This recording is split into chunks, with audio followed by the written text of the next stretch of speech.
Welcome to online teaching of Dr. Shashikant, myself. Today we are going to discuss about an important medical and yogic concept. I say it's an integrated medicine.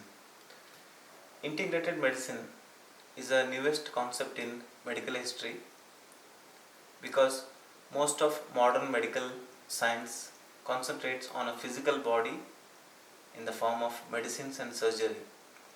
But complexity of modern day lifestyle disease is as such that emotional component and spirit component or energy component is much more important in causing disease.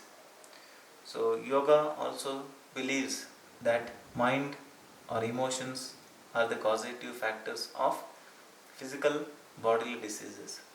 So the similar way mind body medicine.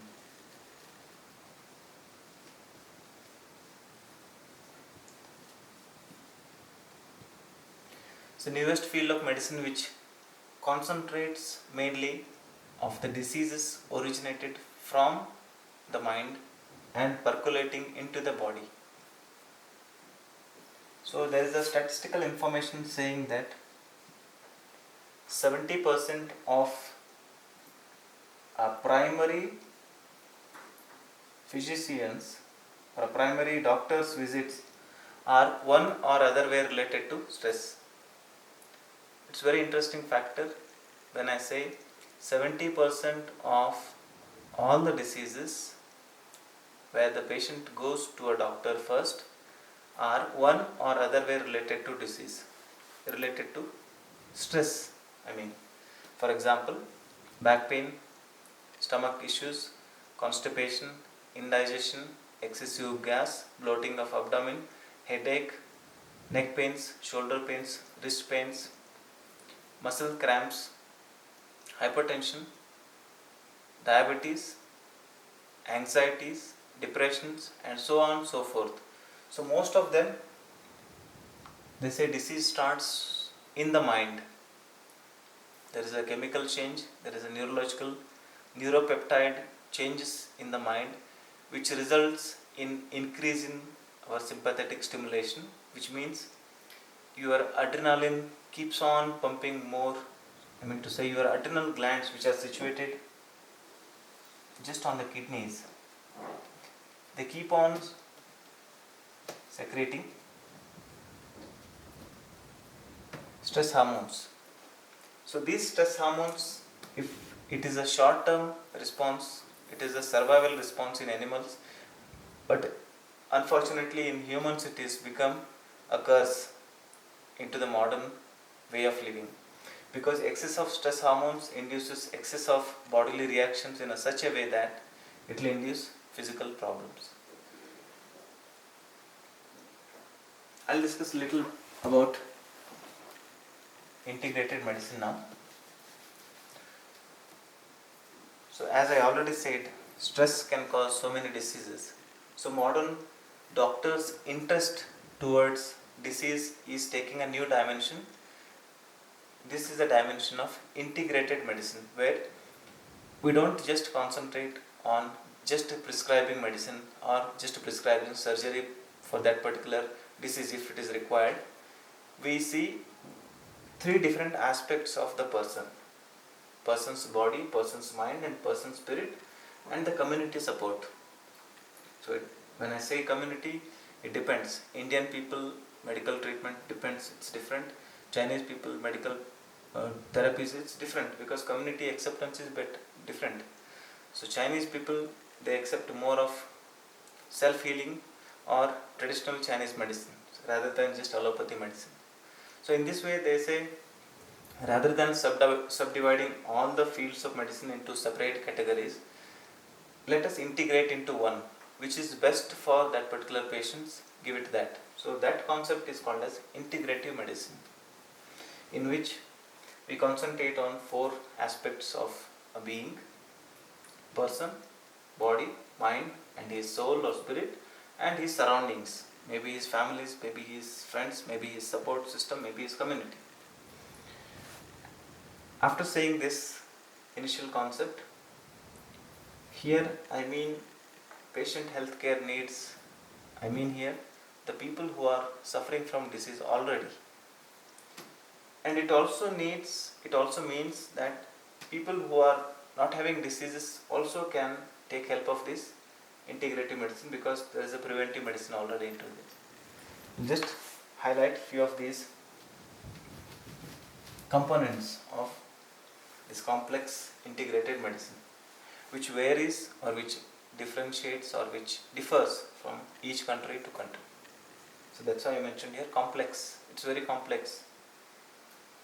So this is a need of modern medical doctors to understand what best I can use to help my patients in a way that patients will feel better, not just with the medicines.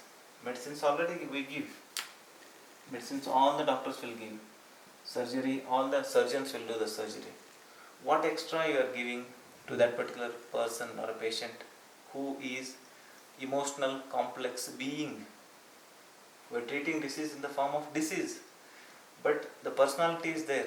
The person who is having disease is different from just a disease and medicines. So other components are involved. So out of that main component we say it's a nutrition. Say for example, there is a diabetic person whose blood sugar goes on varying with his diet, even though he is taking medicines or insulin. What might be the cause of this particular variation in his or her blood sugar levels? Maybe he is not taking care much of nutrition. So concentrating on the nutrition part of the patient is also very essential as that of giving medicines. So we'll just run few of these things. Cultural understanding of the disease. Say for example, few of the diseases like leprosy. In Indian concept they say leprosy, it happened to me because of my some sins in the past. So that dimension or that mindset need to be changed. How you can change?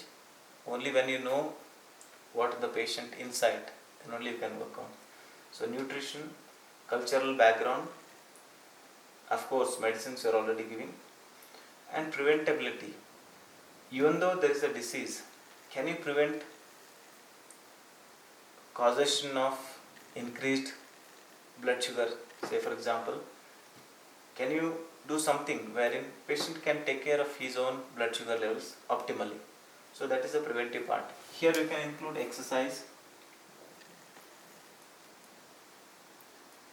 yoga, walking, all the exercise, whatever exercise you can prescribe to the patients, you can include in this preventive medicines. In this preventive medicine, you also include the knowledge of the disease.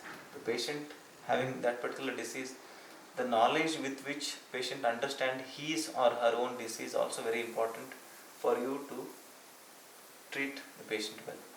And the patient's insight is good, patient's understanding is good, he can take care of himself well along with your medicines. As I already said, mind and body and energy systems are also very important for the person to get healed.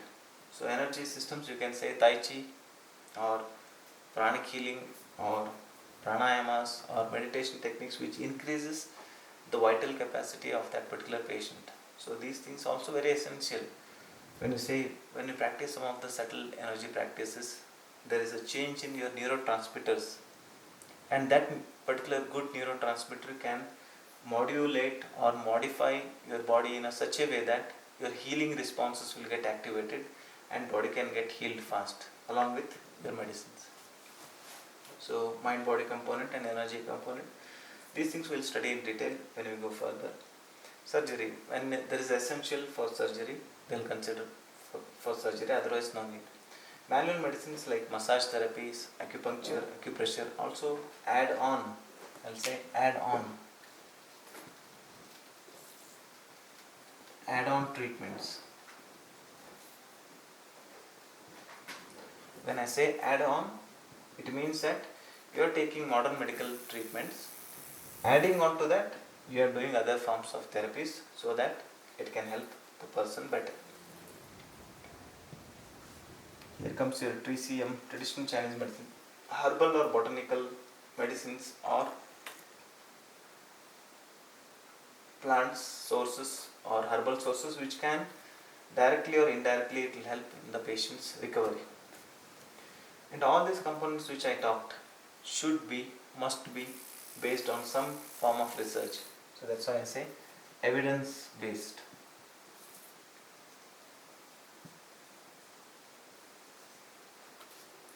What I'm talking here, it's not just some fancy stuff. When some fancy stuff coming out of my mind I am speaking. It's not that. All this entire concept is devised based on some form of research, some form of evidences done by previous workers or doctors researchers who have done research already, and they have devised this particular concept. My part is, I am understanding these concepts with my intellectual knowledge and applying it with my patients. So this is my way of treating the patients. This is very brief about integrative medicine. What we are going to introduce with this is integrative medical yoga therapy. As an Indian, it's an indigenous gift for an Indian to know about yoga and yogic lifestyle since from the childhood.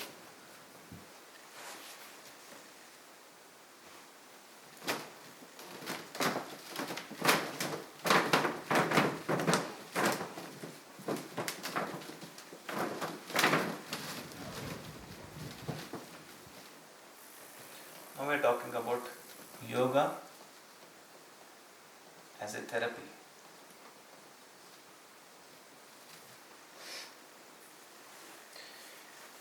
Being a yoga student, you might have studied many sorts of different styles of yoga practices. You can name it. There are n number of yoga practices you might have studied.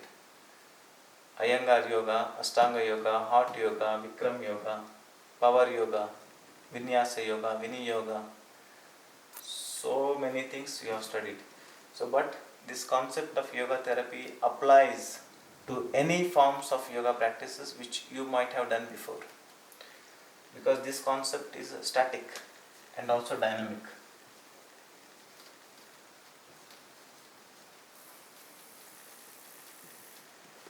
Why I say both static and dynamic? Because static means the disease part and the patient part is static. This we cannot change as such now, but dynamism in this is we can modulate yoga practices in the form of asanas, meditations, pranayamas, kriyas, and few other yogic counseling or spiritual counselings in such a way that which can adopt this particular disease and this particular personality. So this yoga therapy is both a static and also dynamic way of treatment. But it needs you to know about a disease first. I sincerely request all the yoga teachers not to try anything on your patients unless you know about your patients, unless you know about the disease which patient is suffering from. So don't give any form of treatments or yoga if you don't know what disease that patient is suffering from. Say for example, there is one case in my hospital coming with disc prolapse. So there was a disc prolapse. An example, the vertebral disc from L3, L4 and L5, it has been herniated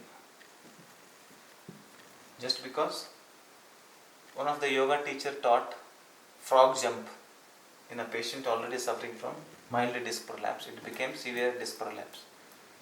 So yoga teacher might have given with a good intention, but that intention is not served here now. It stopped.